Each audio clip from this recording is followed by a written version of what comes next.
नमस्कार। भाषा ज्ञान पर आधारित हमारे चैनल हिंदी जगत में एक बार फिर आपका स्वागत है।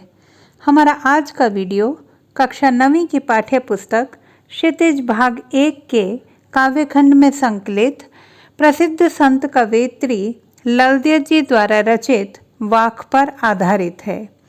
इसमें हम कविता पाठ के कठिन शब्दों के अर्थ, विस्तृत व्याख्या, काव्य सौंदर्य, पाठ्य पुस्तक के प्रश्न एवं अन्य महत्वपूर्ण प्रश्नों पर चर्चा करेंगे।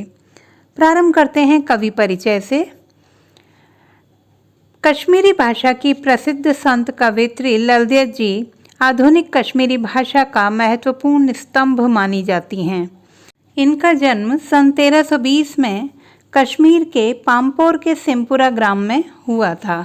इनकी मृत्यु सन 1391 के आसपास मानी जाती है। इनके अन्य नामों में लल्लेश्वरी, ललारिफा, लाल योगेश्वरी आदि प्रचलित हैं। बात करते हैं साहित्यिक विशेषताओं की। जाति धर्म से ऊपर उठकर संकीर्णता त्यागने का संदेश इन्होंने दिया है। भक्ति पथ पर चलने पर जोर देती रही हैं। धार्मिक आडंबर का विरोध एवं प्रेम को सर्वोपरि इन्होंने माना है। भाषा शैली में देखें तो जनसाधारण की सरल भाषा का प्रयोग किया गया है। वाक शैली में काव्य रचना की गई है। बात करते हैं कविता के सार की। कवयित्री ललदेव ने अपनी कविता वाक में मनुष्य को समाज में प्रचलित धार्मिक संकीर्णताओं से ऊपर उठकर प्रभु भक्ति करने की बात कही है। कबीर की तरह इन्होंने भी झूठे जप तप, बाह्य आडंबरों आदि पर प्रहार करते हुए इनसे दूर रहने की बात कही है। इनके अनुसार सांसारिक बंधनों, लोभ, माया, मोह के त्याग के बिना ईश्वर तक पहुंचना असंभव है। वे कहती हैं कि ईश्वर संसार के प्रत्येक कण में व्याप्त है, हर प्राणी में व्याप्त है। फिर आपस में धर्म, जाति तथा अर्थ के आधार पर बंटवारा कैसा? ईश्वर की पहचान और प्राप्ति के लिए आत्मज्ञान की आवश्यकता है। इसीलिए ईश्वर की प्राप्ति करना चाहते हैं तो स्वयं को पहचानें। ईश्वर आपकी अंतरात्मा में ही निवास करते हैं। पहला पद देखते हैं। रस्सी कच्चे धागे की खींच रही मैं नाव, जाने कब सुन मेरी पुकार, करें देव भवसागर पार। पानी टपके कच्चे सकोरे, व्यर्थ प्रयास हो रहे मेरे। जी में उठती रह रहे हूक, घर जाने की चाह है घेरे। शब्दार्थ। भवसागर संसार रूपी सागर, सकोरे मिट्टी के कटोरे, हुक उठना, कसक पैदा होना। प्रसंग। कवयित्री ने ईश्वर प्राप्ति के लिए किए जाने वाले अपने प्रयासों की व्यर्थता एवं अपनी निराशा से उत्पन्न पीड़ा का बोध कराया है। व्याख्या। प्रस्तुत वाक में रस्सी सांसों या प्राणों के लिए एवं नाव शरीर के लिए सांकेतिक अर्थों में प्रयुक्त हुई है। ललदेव जी अभिव्यक्त करती हैं कि मैं प्राण रूपी रस्सी से इस शरीर रूपी नौका को खींचकर संसार रूपी भव सागर से पार उतरना चाहती हूँ। न जाने कब मेरी पुकार ईश्वर सुनेंगे और मुझे भव सागर से पार कराएंगे, अर्थात मुक्ति प्रदान करेंगे। कवयित्री का मानना है कि जिस प्रकार अग्नि में तपाए बिना मिट्टी के पात्र में पानी नहीं ठहर सकता, ठीक उसी प्रकार ईश्वरीय प्रेम की अग्नि में तपे बिना मेरा जीवन भी अधूरा है। इसीलिए ईश्वर प्राप्ति हेतु किए जाने वाले मेरे सभी प्रयास व्यर्थ चले जा रहे हैं। यह असफलता मेरे हृदय में पीड़ा उत्पन्न करती है और ईश्वर के पास जाने की अर्थात ईश्वर की शरण में जाने की मेरी इच्छा और अधिक बलवती हो उठी है। देखते हैं काव्य सौंदर्य। कवयित्री ने ईश्वर प्रेम को पाने की अपनी आतुरता व्यक्त की है। वाक काव्य शैली को अपनाया गया है। भव सागर पार में अनुप्रास अलंकार है। रह रह में पुनरुक्ति प्रकाश अलंकार है। कश्मीरी भाषा का अनुवादित रूप है। दूसरा वाक। खा खाकर कुछ पाएगा नहीं, न खाकर बनेगा अहंकारी। समखा तभी होगा समभावी, खुलेगी सांकल बंद द्वार की। शब्दार्थ: अहंकारी, घमंडी, सम यानी शमन, इंद्रियों का दमन, समभावी, समता की भावना, खुलेगी सांकल, मन मुक्त होगा। प्रसंग: बाह्य आडंबरों से ऊपर उठकर सबको एक समान समझते हुए सबके प्रति समभाव और अहंकार त्याग कर सरलता अपनाने की बात कही गई है। व्याख्या: मानव मात्र को संबोधित करते हुए कवयित्री कहती हैं कि निरंतर विषय वासनाओं में लिप्त रहकर अंत में कुछ भी प्राप्त नहीं होगा। इन विषय वासनाओं का पूरी तरह त्याग करने पर भी मनुष्य अहंकारी हो जाएगा। कवयित्री दोनों स्थितियों के बीच समानता का भाव रखने की बात कहती हैं। वह कहती हैं कि मनुष्य के लिए सफलता का द्वार तभी खुलेगा जब वह मध्य मार्ग में या समता का आचरण करेगा। तात्पर्य यह है कि श्रेष्ठता के अहंकार से बचते हुए सबको समान समझकर आडंबरों से ऊपर उठकर अपने में समभाव पैदा करने पर हृदय विशाल और चित्त शुद्ध होता है, चेतना व्यापक होती है। फलस्वरूप आत्मा के दरवाजों पर लगी अज्ञान और अहंकार की सांकल ढीली पड़ जाती है और मन मस्तिष्क प्रकाश और ऊर्जा से परिपूर्ण हो जाते हैं। काव्य सौंदर्य: अंतःकरण से समभावी होने पर ही मनुष्य की चेतना विस्तृत हो सकती है। खा खाकर में खा क्रिया की आवृत्ति के कारण पुनरुक्ति प्रकाश अलंकार है।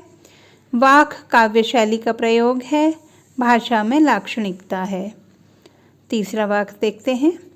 आई सीधी राह से गई न सीधी राह, सुषुम सेतु पर खड़ी थी बीत गया दिन आह। जेब टटोली कौड़ी न पाई, मांझी को दूं क्या उतराई। शब्दार्थ देखिए। सुषुम सेतु यानी सुषुम्ना नाड़ी, जेब टटोली आत्मविश्लेषण किया, कौड़ी न पाई कुछ भी प्राप्त न हुआ, माझी ईश्वर, गुरु या नाविक। प्रसंग की बात करेंगे। आत्मालोचन करते हुए भवसागर पार करने के लिए सद्कर्मों की आवश्यकता को बताया गया है। व्याख्या: कवयित्री अभिव्यक्त करती हैं कि मैं प्रभु की प्राप्ति के लिए संसार में सीधे रास्ते से तो आई, अर्थात जन्म तो लिया, परंतु यहाँ आकर सांसारिकताओं में फंसकर सीधे उन तक नहीं पहुँच सकी। अर्थात जिस उद्देश्य की प्राप्ति हेतु इस दुनिया में जन्म लेकर आई, उसी उद्देश्य को सांसारिक बंधनों में फंसकर भूल गई। उसकी दी हुई जिंदगी तो सोच विचार और हठ योग साधना में ही व्यर्थ कर दी। अब जीवन के अंतिम समय में जब मैंने स्वयं को परखा तो कुछ भी हाथ ना लगा। अब मैं चिंतित हूँ कि भवसागर से पार उतारने वाले प्रभु रूपी माझी को मैं क्या उतराई दूंगी। तात्पर्य यह है कि मनुष्य दुनिया के सरोकारों में फंसकर अपने लक्ष्य को भूल जाता है और समय बीत जाने पर जीवन के अंतिम चरण में जब उसे अपने जीवन की व्यर्थता का बोध होता है, तब कुछ भी करने में असमर्थता के कारण बड़ी पीड़ा होती है। काव्य सौंदर्य: मोक्ष प्राप्ति हेतु सद्कर्मों पर बल दिया गया है। साधारण बोलचाल की भाषा का प्रयोग है। सीधी राह, सुषुम सेतु, जेब टटोली इत्यादि में प्रतीकार्थ निहित है, अतः अन्योक्ति अलंकार है। सुषुम सेतु में रूपक अलंकार तथा सवर्ण की आवृत्ति के कारण अनुप्रास अलंकार भी है। कौड़ी न पाई मुहावरे के प्रयोग से भाषा अत्यधिक प्रभावी बन गई है।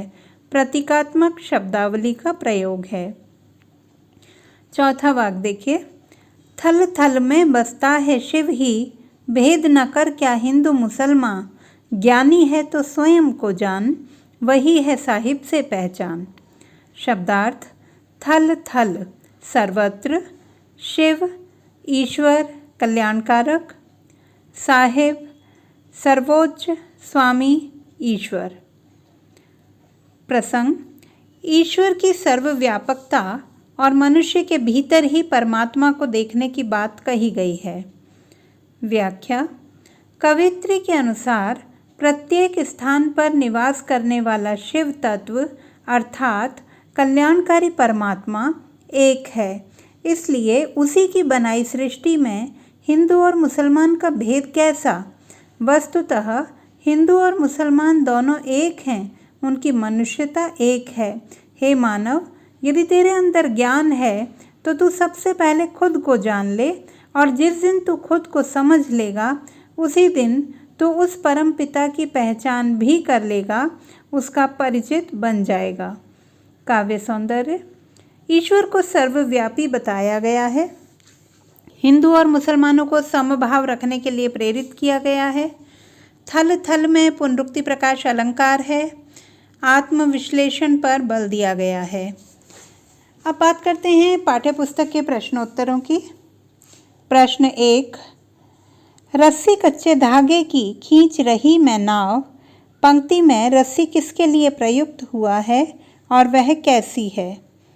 उत्तर, इस पंक्ति में रस्सी मनुष्य के प्राण के लिए प्रयुक्त हुआ है। वह कच्चे धागे से निर्मित है अर्थात अत्यंत कमज़ोर है।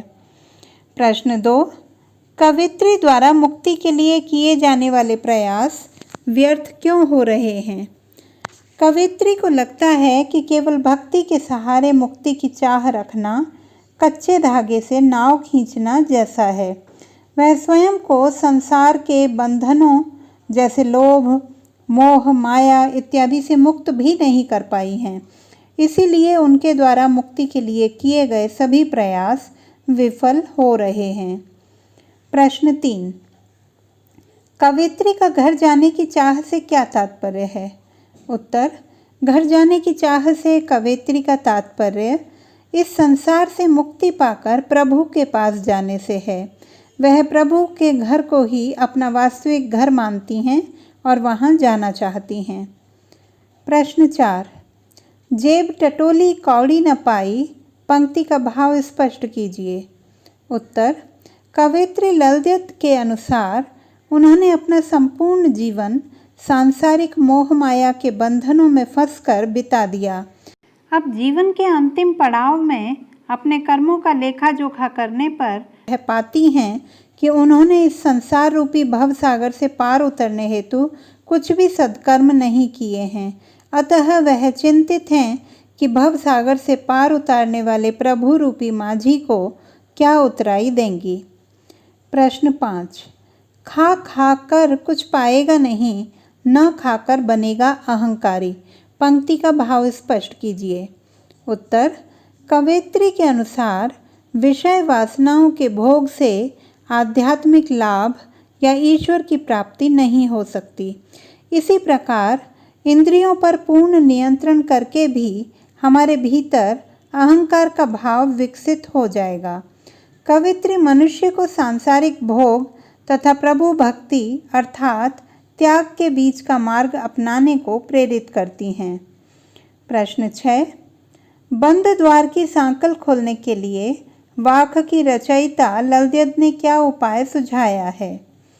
बंद द्वार की सांकल खोलने के लिए ललद्युत जी मनुष्य को सांसारिक विषयों और पूर्ण त्याग की अपेक्षा मध्यम मार्ग अपनाने, अपनी आत्मा में व्याप्त भेद बुद्धि को नष्ट कर समभाव अपनाने एवं अहंकार का त्याग कर सच्ची ईश्वर भक्ति करने का उपाय सुझाती हैं। प्रश्न 7, ईश्वर प्राप्ति के लिए बहुत से साधक हठयोग जैसी कठिन साधना भी करते हैं, लेकिन उससे भी लक्ष्य की प्राप्ति नहीं होती।